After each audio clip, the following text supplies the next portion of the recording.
내 구주 예수를 더욱 사랑. 금년에 더 사랑하는 여러분 되기를 바랍니다. 금년은 하얀 쥐띠 해입니다.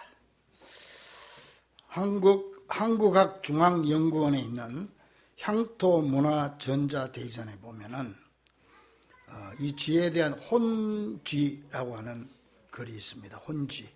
사람의 혼이 영원히 쥐가 혼이라는 거예요. 쥐가 혼. 그런 설화가 있습니다. 여기에 보면 옛날부터 이 하얀 쥐는 사람의 혼이다. 그렇게 우리 조상들이 생각을 했어요. 그래서 사람을 잠을 자면은 꿈속에 어디라 갔다 오잖아요. 그게 여기 있는 쥐가, 내 속에 있는 흰 쥐가 나와가지고 구경한 게 거기 꿈으로 기억이 된다는 거예요. 그렇게 하는 설화가 있습니다. 어떤 마을에 부부가 살고 있었는데 낮에 이제 부인은 열심히 바느질을 하고 있고 또 남편은 그 옆에서 굴굴 낮잠을 자고 있는데 한참 이렇게 바느질 하던 아내가 남편을 이렇게 보니까 아니 남편 콧구멍에 요만한 쥐가 한 마리가 들락날락 하는 거야. 하얀 쥐가. 그래야 저기 뭐냐 싶어 그래 보니까 요놈이 들락거리더니 톡 떨어져가지고 방바닥을 나오더니 밖으로 나가려고 싹기가 나왔는데 문틀이 높잖아. 여기를 못 올라가고 그냥 그래 미끄러지니까 이 부인이 옛날 그 대나무 잣대 있잖아요. 잣대를 가지고 요래 대주니까 그 위를 타고 싹 넘어가가지고 밖으로 나가는 거예요. 그 참 이상하다. 그래가 부인이 그 쥐를 따라가 봤어. 따라가니까 어디 열심히 가더래. 가더니 아이고 또 다리가 딱 나오는데 다리 그 난간이 높아가 못 올라가고 그냥 팍팍팍 돌더라는 거예요. 그래가 또 자를 가져가는 걸 딱 대주니까 홀딱 또 타고 또 가는 거예요. 그래 어디를 한참 가더랍니다. 그래 부인이 따라갔지요. 갔더니 언덕을 넘어가지고 숲이 있는 데로 이렇게 가는데 부인이 보니까 거기 지구멍 같은 큼직한 굴이 하나 있더라는 거예요. 근데 요놈이 골이 속 들어가더래. 그래가지고 이제 이 부인은 밖에서 기다렸지. 저 언제 나오나 기다렸더니 한참 있더니 나오더랍니다. 또 나오더니 또 이제 집으로 가는 거예요, 요놈 쥐가. 그 이제 부인 따라가니까 또 장애물이 나올 때마다 다리를 놔주니까 가고 집에 방에 들어오더니 남편 콧구멍을 쏙 들어가. 그래 뭐 이상하다. 그리고 바느질 하고 있는데 부인이 바느질하는데 남편이 자다가 뻘떡 깨가지고는 사방을 두드려서 내가 참 이상한 꿈을 꿨네 그러는 거예요. 그래서 당신이 왜 그러냐고 그랬더니 아니 내가 꿈속에 내가 어디를 가는데 장애물이 막혔는데 어떤 예쁜 여자가 다리를 놔줘가지고 그리고 넘어갔다는 거예요. 그래서 장애물이 나올 때마다 다리를 놔줘서 넘어갔는데 내가 어디 저 말이지 동굴 속으로 들어갔더니 거기에 항아리가 단지가 있는데 그 단지 속을 보니까 금이 가득 들었다는 거예요. 그 참 이상하네. 그런 꿈을 꿨다는 거예요. 그래서 이 부인이 남편 빨리 일하시오. 한번 가봅시다. 그러니까 내가 그 꿈쳤는데 어떻게 찾아가냐. 날만 따라오라고. 가보자고. 그래가 부엌에 가가지고 밥하고 반찬 준비해가지고 싸들고 이제 부인이 가는 거예요. 아까 갔으니까 가니까 이상하게 남편이 보니까 꿈에 봤던 데하고 풍경이 똑같은 거예요. 그래가 어디 언덕을 넘어가지고 숲을 있는 데로 보니까 굴이 조그만한 게 있어요. 당신 저거 아니냐고 그랬더니 이래 보네. 저거 맞다고. 그러니까 그 앞에 밥상 차려놓고 반찬하고 놓고 절하고 당신도 빨리 절하라고. 천지 신명이시에요. 제사 지내고 둘이 삐죽고 들어가 봤대. 들어가니까 꽤 넓더래요. 넓은데 그냥 가서 그냥 이리저리 다 때려봤어. 다 벽도 때리고 바닥도 때려보고 하는데 한참 때리는데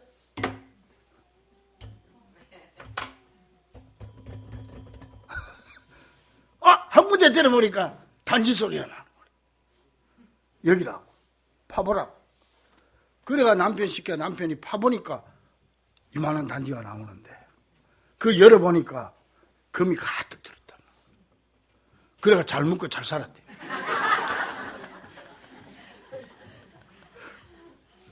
이건 우리나라의 지혜에 대한 설화예요, 설화. 또 그런다고 또 남편들 잠자는데 콧구멍만 들여다보고 있지 말고.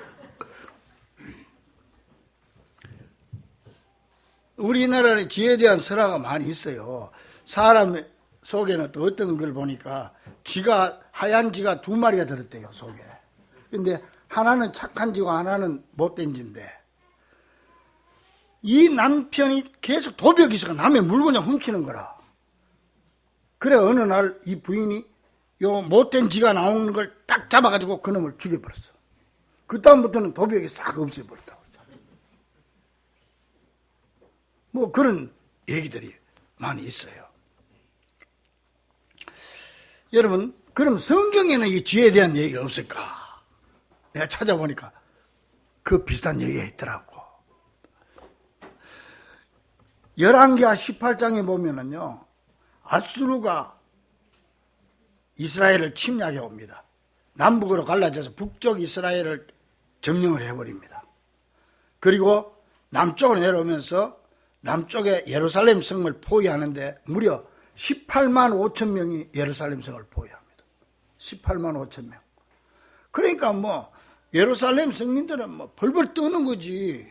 상대가 아니. 그때 아수르 대제국이요. 그러니까 우리나라하고 미국하고 싸우는 꼴이에요 지금. 그러니까 백성들이 우린 다 죽었다 하고 난리 났는데 또 아수르의 장군이 왕이 나와가지고 야 너가 하나님 섬긴다고 하나님이 지켜준다고 하나님 나와보라 그래. 하나님 나와보라 그래. 한번 해봐. 예? 너가 하나님 믿는 거 속지 마라 그러면 하나님을 용하는 거예요. 그러니까 이 당시에 히스기야 왕인데 히스기야 왕이 그냥 굵은 베옷을 입고 베옷을 입었다고 하는 거는 회개한다는 걸 의미해요. 이스라엘 풍습하고 우리하고 비슷한 게 많아. 우리도 초상집에 베옷 입잖아요. 그건 죄인이라는 뜻이거든. 그 베옷을 입고 성전에 들어가서 하나님 앞에 회개하면서 기도를 했더니 하나님께서 그 히스기야의 기도를 들어줘가지고 하룻밤에 18만 5천 명 싹 죽어버렸어. 실제로 있었던 역사입니다. 근데 이제 그 말씀 감아보면서 우리가 생각해야 할 거는 어떻게 죽였을까? 하루아침에 이스라엘 백성들이 출애굽할 때는 하늘에 죽음의 그림자가 와서 싹 다 죽였는데 애굽 사람을 마다들을 어떻게 죽였을까 생각해 볼 필요가 있잖아요. 유명한 역사가 헤로도토스라고 하는 사람은 그걸 이렇게 해석을 했어요. 이때 하나님이 덜지 떼를 동원해가지고 그 아수르 군사 18만 5천 명에게 패스트 병을 걸리게 해가지고 다 죽어버렸다는 거예요. 이 역사학자, 유명한 성경 역사학자가 그렇게. 또 유명한 요세푸스라고 하는 초대의 그 성경학자는 이렇게 또 이 사건은 덜지 떼가 아수르 군대의 무기들을 다 갈라가 먹어가지고 전염병이 생겼다. 그래서 다 죽었다. 어쨌든 쥐를 동원해가지고 아수르 군대를 다 죽여본 이런 사건이 또 성경에 있습니다. 뭐 그게 진짜인지 가짜인지는 몰라도 아니 쥐가 죽였는지 하나님의 능력이 하루아침에 했는데 하나님이 하시려면 우리 상상을 초월하기 때문에 얼마든지 할 수 있는 거죠. 근데 어떤 방법으로 했는지는 모르겠어요. 그 나중에 천국 가서 한번 물어봐야 될 일이고 어쨌든 간에 하나님의 이 역사는 우리 인간의 상상을 초월하는 것만은 틀림이 없는 것 같습니다. 이 놀라운 하나님의 비밀의 역사, 우리가 상상할 수 없는 그 하나님의 비밀의 역사가 금년에 여러분의 가정과 직장 사업 그리고 우리 교회에 나타나게 되기를 주의 이름으로 간절히 축원합니다. 여러분 기대하십시오. 우리가 히스기야 같이 베옷을 입고 나의 과거의 죄를 회개하면서 이 백성의 죄를 회개하면서 힘들고 어려울 때마다 주님 전에 나가서 기도하면 하나님께서 놀라운 역사로 이 문제를 해결해 줄 줄로 믿습니다. 그래서 우리 머리는 이해가 안 돼. 그래서 비밀이라는 거예요. 비밀. 이 비밀의 역사가 내 마음에 들어오면 내 마음이 천국이 되고 우리 가정으로 들어오면 우리 가정이 가정천국을 이루게 됩니다. 왜냐하면 하나님이 우리에게 가정을 주신 목적이 가정을 통해서 천국을 맛보라고 주셨어요. 그래서 가정은 천국의 모형인 것입니다. 그래서 이 가정과 천국은 공통점이 너무 많아요. 이걸 본문에서는 비밀이라 그렇게 했지요. 본문 31절 32절 보니까 그러므로 사람이 부모를 떠나 그의 아내와 합하여 그 둘이 한 육체가 될지니 이 비밀이 크도다. 그러면서 바로 나는 그리스도와 교회에 대하여 말하노라. 즉 이 비밀은 한 가정과 교회, 나아가서 가정과 천국에 공통적으로 해당되는 비밀이다 그 말이에요. 자, 그럼 여기서 우리가 기억할 거는 여기서 말하는 가정과 천국의 공통된 비밀이 과연 무엇을 말할까요? 가장 먼저 가정과 천국의 공통된 비밀은 서로의 인격을 존중해 주는 곳이라는 겁니다. 믿습니까? 천국 가보세요. 너무 존경합니다. 천국에 누굴 깔보고 무시하고 함부로 하는 데가 있겠어요? 천국 백성들은 서로가 서로를 존경하죠. 존경합니다. 마찬가지로 가정도 천국을 이루려면 가족 구성원들끼리 서로가 천국처럼 존경해야 된다. 서로 존중해야 된다. 그래서 본문은 말하죠. 너희도 각각 자기 아내 사랑하기를 자신같이 하고 아내도 자기 남편을 존중하라. 존경하라. 저 천국이 인격적으로 하나님을 섬기는 곳이라면 우리네 가정에서도 부부간에 부모 자식간에 서로를 인격적으로 대해야 가정 천국을 이룰 수 있다는 말입니다. 부부간에 특히 더하고 부모가 자식에게도 인격적으로 대해야 됩니다. 자식이라고 함부로 하면 절대 안 됩니다.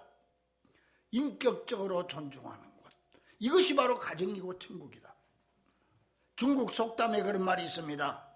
소인배들은요, 가까이 하면 막물라고 그러고 함부로 하고 조금 멀리 하면 원수로 생각한다고 그랬어. 이게 소인배들의 자세. 좀 가까이 하면 막무 부르려고 그러고 조금 멀리 하면 뭐 원수 졌다고 흉을 보고 그렇다는 거예요. 여러분, 우리가 사실 가까울수록 서로가 더 조심해야 되는데 뭘 조심해야 되냐? 이 말을 조심해야 돼요. 이 가족들 간의 불화가요, 대체로 말 때문에 생기는 겁니다. 뭐 특별한 게 뭐가 있겠어요? 이 말 때문에 생기는 거예요. 그래서 서로가 가까운 부부일수록 가족일수록 말을 조심해서 해야 되는 겁니다. 소크라테스에게 한 친구가 헐레벌떡 달려와가지고 소크라테스 뭐 큰일 난 것처럼 소리치는 거야. 왜 그래? 소크라테스 어찌 이럴 수가 있나? 방금 내가 밖에서 무슨 말을 들었는지 아는가? 아마 자네도 이 이야기를 들으면 깜짝 놀랄 거야. 그게 말이지. 막 나오니까 소크라테스 잠깐. 그 사람 말을 막았습니다. 막고는 이렇게 말합니다. 여보게, 아직 말하지 말고 잠깐만 기다리게. 자네가 지금 급하게 전해주려는 그 말을 채로 3번 걸렀는가? 그러니까 이 친구가 아니 채로 3번 그런다는 말이 무슨 말이야? 그랬더니 소크라테스가 그럼 내가 걸러준다. 첫 번째 채는 뭐냐? 진실이야. 지금 말하는 그 내용이 사실이라고 믿는가? 그랬더니 이 친구가 글쎄 그냥 거리에서 주워 들은 얘기야. 좋다. 그럼 두 번째 또 그런다. 그럼 그것이 사실은 아니더라도 최소한 선의에서 나온 말인가? 또 그것도 우물쭈물하면서 뭐 꼭 그런 건 아니네만. 자, 그러면 3번째 채로 그러겠다. 자네를 그렇게 흥분하게 만든 소식이 아주 중요한 내용인가? 그랬더니 글쎄. 이때 소크라테스는 정색을 하면서 말합니다. 자네가 지금 나에게 전해주려는 말이 사실도 아니고 게다가 선의에서 비롯된 말도 아니고 더구나 중요한 내용도 아니라면 나에게 말할 필요가 없네. 이런 말은 우리의 마음만 어지럽힐 뿐이라네. 여러분, 부부지간이든 가족간이든 가까운 사이일수록 세 번째로 그러고 얘기하라 이 말이에요. 그러므로 부부간에도 부모 자식 간에도 서로 인격적으로 대하고 인격적으로 말하고 아무리 화가 나도 채로 잘 걸러서 끝까지 서로의 인격을 존중해 주자는 말입니다.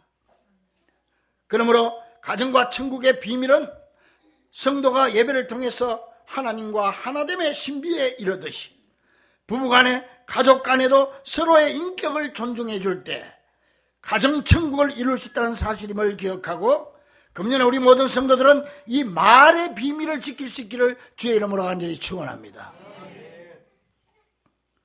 그런 가운데 진실된 마음으로 헌신하는 것이 가정과 천국의 공통된 비밀입니다. 여러분, 천국은요 진실만 있는 곳입니다. 천국에 뭐 거짓이 있겠습니까? 응? 그리고 천국은 전부 헌신만 있는 겁니다. 가정도 마찬가지입니다. 그래야 가정 천국을 이룬다는 겁니다.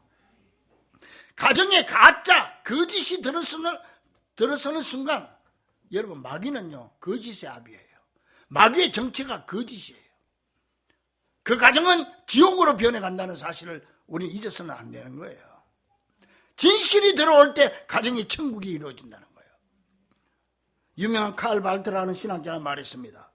부부가 경험할 수 있는 가장 고상하고 고귀한 성취가 있다면 그것은 진실과 헌신으로 하나 되는 것이다. 근데 요즘 TV 보면은 사랑과 진실, 뭐 또 이것은 실하다, 또 목큐 드라마, 목큐가 그러면 가짜란 뜻이에요. 가짜 다큐멘터리 목큐. 이거 보면 어떨 때 보면 재밌어요. 재밌는데 보면은 참 가짜 사랑, 거짓말, 그런 사랑이 많더라고요. 여러분, 우리 그리스도인들이 분명히 기억해야 할 것은 천국에는 거짓이 존재할 수 없고 진실만 있는 곳이라는 것입니다. 마찬가지로 우리네 가정에도 금년에 거짓이 아예 우리 방문 앞에 들어오지 못하도록 하십시오. 그래서 이 진실과 헌신을 가정과 천국의 공통된 비밀이라고 하는 거예요. 그러므로 하나님 앞에서도 더욱더 진실해야 되겠지만 가정에서도 진실한 남편, 진실한 아내, 진실한 부모와 자녀들이 될 수 있기를 간절히 축원합니다. 나아가서 가족 간의 헌신도 이 진실을 바탕으로 한 헌신이 돼야 돼요. 다큐멘터리 목큐 드라마처럼 가짜배기 헌신은 그건 가정을 천국으로 만들지 못합니다. 진실을 바탕으로 한 헌신.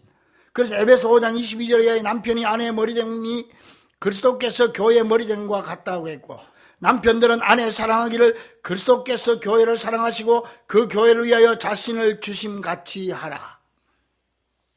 가족관계는 진실과 희생의 터전 위에 세워져야 된다. 그러면 놀라운 역사가 일어난다. 이게 비밀이라는 거예요. 그런데 이 진실과 헌신은요 어느 한쪽만 하는 게 아니고 가족 전체가 피차 함께하는 의무적이라는 사실을 알아야 돼요. 이게 해도 되고 안 해도 되는 게 아니에요. 의무적으로 가족 구성원들은 가정에 진실해야 되고 헌신해야 되는 거예요. 특별히 부부지간에도 마찬가지죠. 고린도전서 7장 3, 4절에 남편은 아내에 대한 의무를 다하고 아내도 그 남편에게 그렇게 할지니라. 의무를 다하라는 거예요. 여러분, 결혼도 마찬가지입니다. 요즘 젊은 사람들 주례자 없는 결혼한다고 유행이 돼가지고 주례자 없는 결혼해요. 여러분 분명히 기억하세요. 그거는 좋은 결혼식이 못 됩니다. 그래서 이번에 신학 교수들이 그걸 연구를 했어요. 그 발표를 했는데 주례자 없는 결혼식, 다시 말하면 목사, 종교인 없는 결혼식은 하나님 없는 결혼식이다. 그건 하나님 없는 결혼식이다. 하나님 앞에 서야 하는 겁니다. 부부, 신랑, 신부가 신부한테 하는 게 아니에요. 하나님한테 하는 거예요. 하나님한테.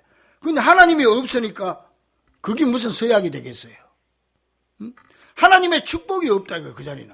그래서 그런 결혼을 하면 안 된다 하고 결론이 난 거예요. 이 결혼도 말이죠. 연애할 때는 개인과 개인의 만남입니다.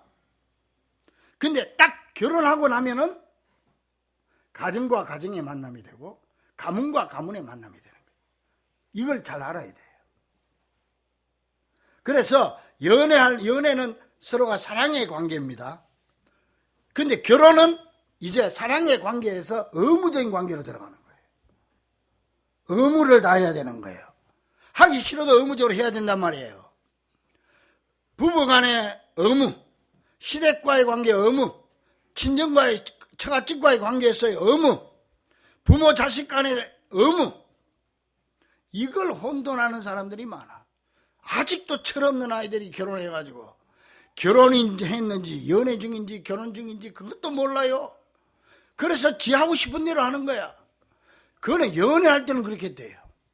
결혼 딱 들어가면 의무적인 관계에 들어가. 하기 싫어도 해야 되는 거예요. 하고 싶어도 안 해야 되는 거예요.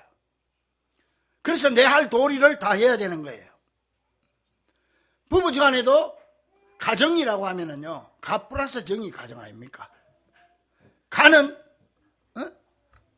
영어로 하우스예요. 하우스. 가는 남자가 만드는 것이고 정은 여자가 만드는 거예요. 그래서 가는 남자가 하우스, 돈 많이 벌어서 빨리 집을 사야 돼. 그리고 정은 그라운드, 정은 여자들이 만들어요. 분위기를 만들고 땅을 만들고 질 공간을 만들어주고. 그래서 가 플러스 정은 호흡이 되는 거예요. 홈, 스위트 홈이 되는데 요즘 많은 사람들은 홈에서 살지 않고 하우스에서 사는 사람이 얼마나 많은지 몰라. 빈 껍데기만 집이에요. 그러니까 각자가 자기 의무를 다하지 못하기 때문에 그런 거예요. 따라서 우리 가정이 천국 같은 가정으로 만들기 위해서는 각자 자기 맡은 대로 자기 나름의 의무를 다할 수 있어야 된다. 꼭 돈을 많이 벌어와야 된다는 얘기는 아닙니다. 꼭 무슨 일을 해야 되는 거 아닙니다. 자기가 지금 현재 상황에서 최대한으로 할 수 있는 가족에 대한 헌신과 봉사에 대한 의무, 남편으로서 자식으로서 아내로서의 의무를 다하라는 거예요. 이 의무를 다할 때 하나님은 우리에게 분명한 축복과 응답을 내려주십니다. 가족들이 서로 의무를 다할 때 가정천국을 이룰 수 있다는 것이 바로 천국과 가정의 비밀이라는 말이에요. 그런 가운데 서로 사랑하는 것이 가정과 천국의 비밀이죠. 사랑, 100번 얘기해도 부족하지 않죠. 가정에 사랑이 빠지면 어떻게 가정이 천국이 이루어지겠습니까? 사랑 빠진 가정은 지옥이죠.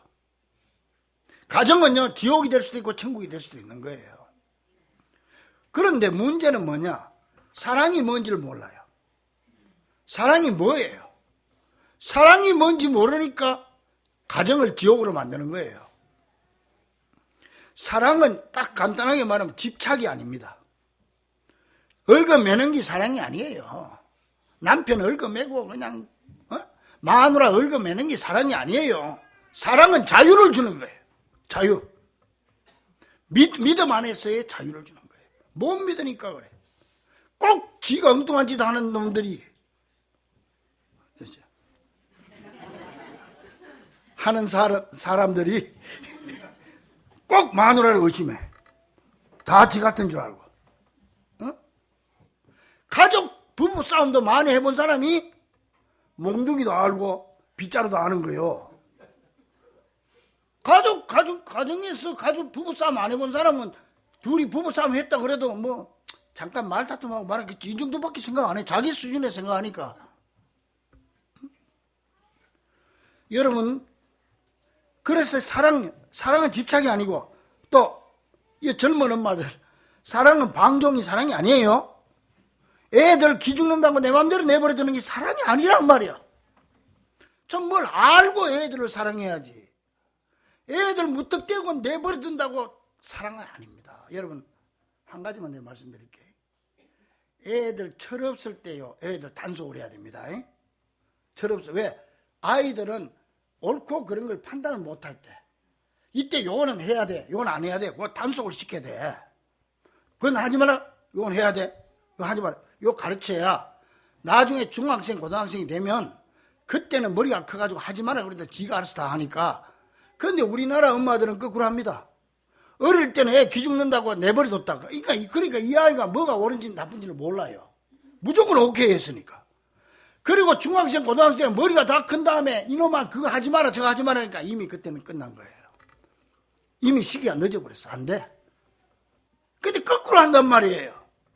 응? 그래서 이 올바른 사랑을 실천하는 가정이 될 수 있기를 주의 이름으로 간절히 축원합니다. 그래서 33절에 너희도 각각 자기 아내 사랑하기를 자신같이 하고 아내도 그 남편을 존경하라. 에베소 5장 22절에 아내들이여 자기 남편에게 복종하기를 주께 하듯 하라. 25절에 남편들아 아내 사랑하기를 그리스도께서 교회를 사랑하시고 그 교회를 위하여 자신을 주심같이 하라. 무슨 말이냐? 한마디로 말하면 이렇습니다. 남편과 아내가 서로 사랑하란 말인데 아내에 대한 남편의 사랑은 희생으로 나타나야 된다는 거예요. 희생으로. 예수님이 교회를 위해서 희생한 것처럼.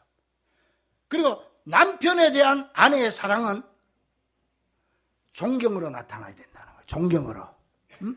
남편을 존경해 줘야 되는 거예요.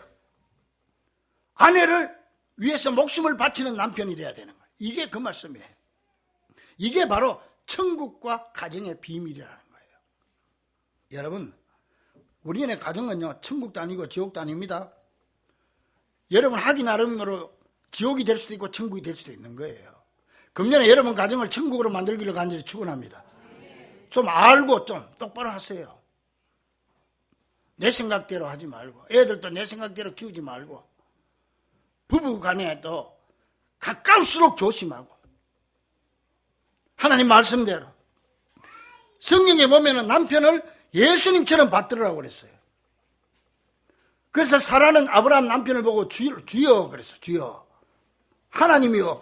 남편은 하나님같이. 그리고 예수님은 교회를 사랑하는 것처럼 남편은 아내를 사랑하라. 뭐야? 예수님 교회를 위해 십자가에 죽은 것처럼 아내를 위해서 목숨 바치라는 얘기예요. 이게 바로 뭐냐? 여러분 이해가 잘 안 될 수 있죠? 왜요? 비밀이니까. 이게 천국과 가정의 비밀이라는 거예요. 얼마 전에 이런 거를 읽고 혼자 웃었습니다. 아내가 예뻐 보일 때, 제목이 아내가 예뻐 보일 때 그런 제목이요.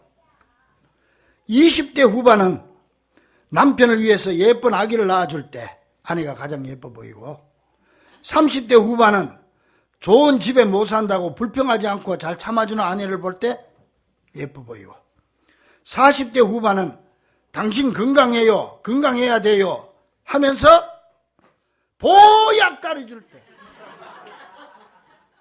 예뻐 보여. 내가 왜 이거 강조가 나오지 이게? 그때 예뻐 보인대. 뭐 따라줄 때? 그래 50대 후반은 남편은 당신은 참 훌륭한 사람이야. 그래 아내가 남편을 칭찬해 줄 때 아내가 제일 예뻐 보여. 60대 후반에 들어가면은 당신과 살아온 생은 참 행복한 삶이었어. 그러면서 과거로 회상하면서 빙긋빙긋 웃을 때 그 아내가 그렇게 예쁠 수 없다. 어? 내가 이 집에 내가 식모로 왔냐. 그때가 제일 미워. 그 70대 후반 들어가면은 조용히 여보 우리 죽거든 양지 바른 곳에 함께 묻힙시다. 그때가 제일 예뻐 보인대. 근데 여기는 공통점이 있습니다. 이게. 내가 다 연구를 해보니까 공통점이 뭐냐. 남편은 20대나 70대나 80대나 딱 하나 원하는 게 있어. 뭔지 아세요? 자존심을 지켜달라는 거예요. 남편의 자존심을 지켜달라는 거예요. 남편들이 가장 싫은 게 사랑하는 아내가 자존심을 짓밟을 때 8층 아파트에서 뛰어내려 버리고 싶은 생각. 끝까지 자존심을 지켜달라. 이게 남자의 부탁이에요. 물을 한 잔 먹고.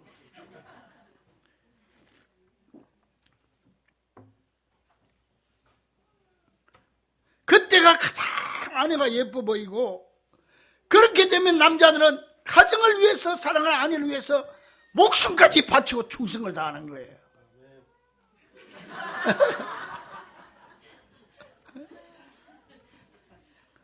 우리 옛말에 남자가 한을 품으면 오여름에 서리가 긴다. 남자가 한을 품을 때가 언제냐? 사랑하는 아내가 자존심을 짓밟을 때. 내가 왜 이게 이렇게 강조가 되지?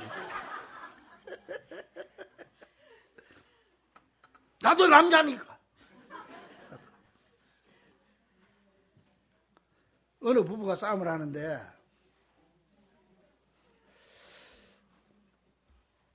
남편이 화가 나가지고 그냥, 야, 우리 안 돼, 우리 이혼하자. 이혼하자 그래 버렸어. 그랬더니 마누라, 좋다 그래, 하자 그래. 네 아이면 뭐 남자 없을 것 같나? 요래 나올 줄 알았더니 이 마누라가 그 얘기를 딱 듣고, 아니, 내가 당신하고 살려고 싸우지 이혼하려면 왜 싸워? 그러더라는 거야. 그 말 듣고 은혜를 받아가지고 그 같은 말이라도 사람이 그렇게 해야 돼. 어? 그렇게 오늘부터 집에 가서 다음에 선물 억지로도 시비 붙을 건 없지만 어쨌든 한자도 싸울 때 있잖아, 또 가끔씩. 그럴 때 내가 당신하고 살려고 싸우지 이혼하려면 왜 싸워? 이 사람이 은혜를 받아가지고 교회까지 따라가 버렸다는 거 아니야. 어? 왜 그렇게 되는지 모르겠어.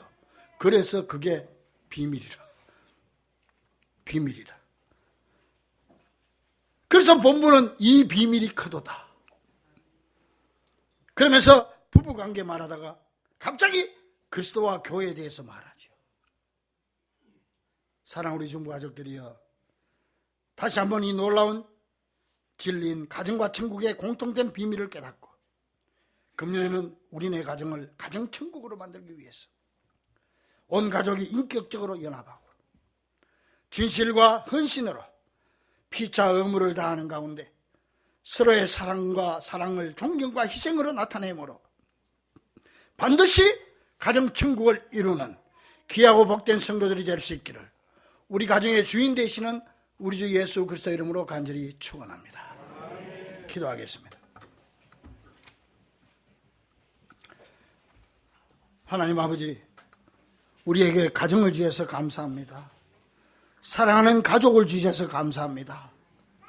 아버지 하나님이시여, 세상 물질이, 세상 조건이 우리 가정을 천국으로 만드는 것이 아니고 정말